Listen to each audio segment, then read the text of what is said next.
Hello friends, जय जगन्नाथ। खाना पीना चैनल रे आपन को पुणी थरे स्वागत। चलतु आज बनैबे आमे सिंगड़ा रेसिपी। आज सिंगड़ा करबा चलतु। सिंगड़ा पे मुठी पाखापाखि 1.5 कप पाखापाखि मु मैदा नीची सेठी अनुसार स्वाद अनुसार लूण दउची, कला जीरा पकेइची, आउ किछि जुआणी को आमे क्रश करिकी पकेबा। एबे आको आमे भल से मिक्स करनबा। ये सब सामग्री मिसला परे आमे खास्ता करबा पे तेल यूज करबा हला। देखंतु एबे धीरे धीरे करके मु तेल ऐड करछि जेंति कि भलो खास्ता हे कि बनबो। ये हमर भलो से खास्ता हे जेछि। देखंतु एमति मुठा करके चापी की धरिले ये एमिति टाण हे कि रहउछि। एई टाइप्स रो खास्ता हबार अछि हमर। आउ आराम से मिसी जाइछि तेल हम मैदा रे। एबे आकु धीरे धीरे पानी पके कि चकटी दबा। देखंतु एमति टाइप रो खास्ता करिवे। चलतु एबे पानी पकईकि आमे चकटिबा को। एबे आमे पानी पकईकि चकटिबा। एबे हमर मैदा चकटा हे जाइछि। हमको एई हिसाब रे दळिबार अछि। देखंतु ना बेसी टाण करिवार अछि ना ही बेसी सॉफ्ट करिवार अछि। एई कंसिस्टेंसी रे रखिकि हमको चकटिबार अछि। देखुछन तो केते सॉफ्ट हेछि सेमति चकटिबे। आकु आमे किछि टाइम पे घोड़ेकी छाड़ दबा। चलंतु एठी मु गोटे चम्मच तेल नेछि और किछि जीरा एथरे पकोछि। जीरा भी हेई आसलानी। मु एथरे गोटे चुन चुन काटी थिबा पियाज पकोछि।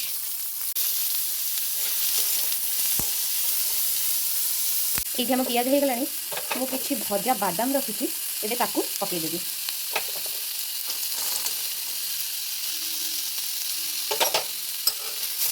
भजा बादाम को पकेइ देबी। ये भी हमर भाजी आसलानी। आधा चम्मच अदा रसुन रो बटा दउछि। अदा रसुन बटा को हमें भल से भाजी दबा जेमति कि तार कंचा स्मेल पळेबो। एठी मु स्वाद अनुसार लूण दउछि। आधा चम्मच पाखापाखि हळदी गुंड, आधा चम्मच पाखापाखि लंका गुंड नउछि, आधा चम्मच पाखापाखि मसला गुंड भी नेछि। एबे आकु हमें मिक्स करबा। ये सब भजा हे गला परे हमें पकेबा आलू।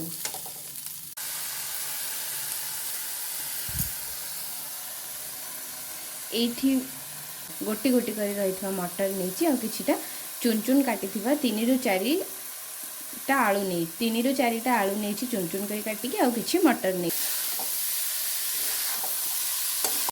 देखंतु एठी हम मसला हे जेछि रेडी। एबे चलंतु हमें सिंगड़ा प्रिपेयर करबा। सिंगड़ा पे देखंतु हम मैदा केते सॉफ्ट हे जेछि। आकु हमें बेली की ता शेफ रे दबा। चलंतु मु एठी एबे बेलुछि टिक्के तेल नै जेछि इथि लगे दिछि। हमें ओवल शेप रे बेलिबा।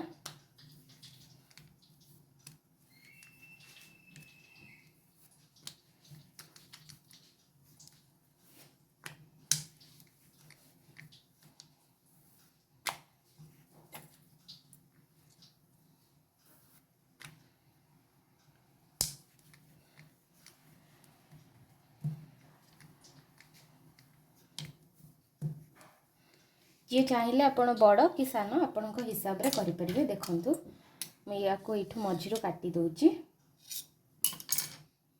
एबे ए साइड रो ए जो ए पार्ट टा अछि हमें इथरे टिके पानी लगाबा ए पार्ट रे। ठीक अछि तापर आको मोड़ी दबा। एमती मोड़ी दबा कोन शेफ रो नै आसीबा। देखंतु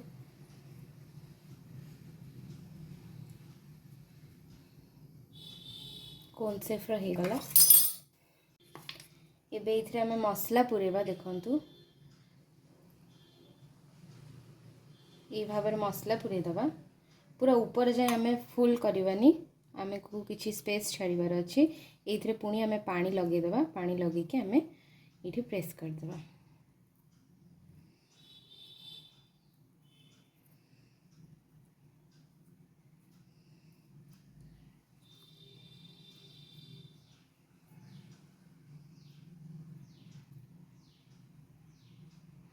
देखंतु हम सिंगड़ार शेफ बनिकी रेडी हो जाइछि। मु आपन को आ गोटे करिकी देखौछि।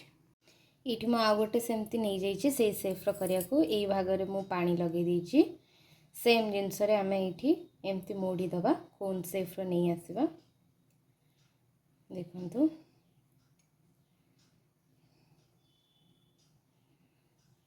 Same process.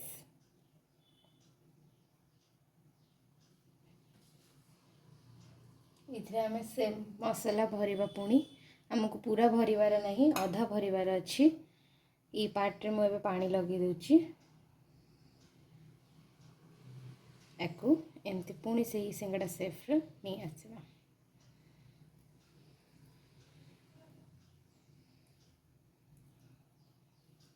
आमको मीडियम फ्लेम रे ही रखिबार अच्छी। गरम तेल रे आमको छाड़बार नहीं पूरा लो फ्लेम कि मीडियम फ्लेम रे ही रखिकी आमको भितर पकेबार अच्छी। देखो मुझे गोटे पकाउची भितर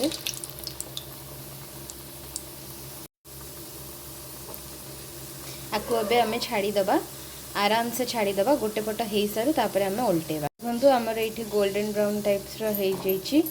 आम उल्टेबा एबे